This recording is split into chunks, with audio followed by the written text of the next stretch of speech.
Stop. Don't solve this yet. One answer has caused arguments all over the internet. Some people say, others say, who's actually right?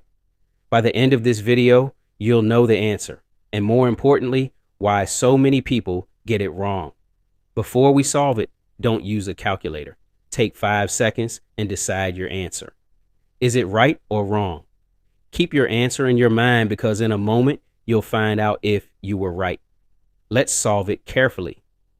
The expression is, the first thing we do is solve the brackets.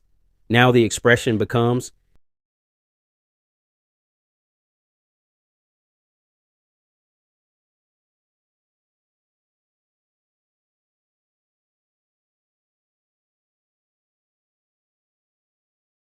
this is where almost everyone gets confused.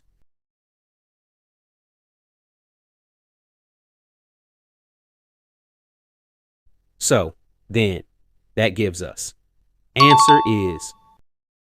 So why do some people get this answer? Because they read as one single grouped expression and calculate.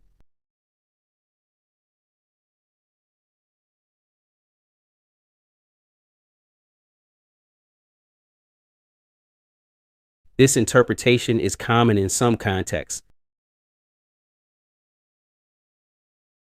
That's why this problem creates so much debate online. Now it's your turn. What was your first answer? Comment your answer below before reading anyone else's comment. If you enjoy tricky math puzzles and logical challenges, subscribe and turn on notifications because I upload new logic PEMDAS problems and puzzles every week. See you in the next challenge.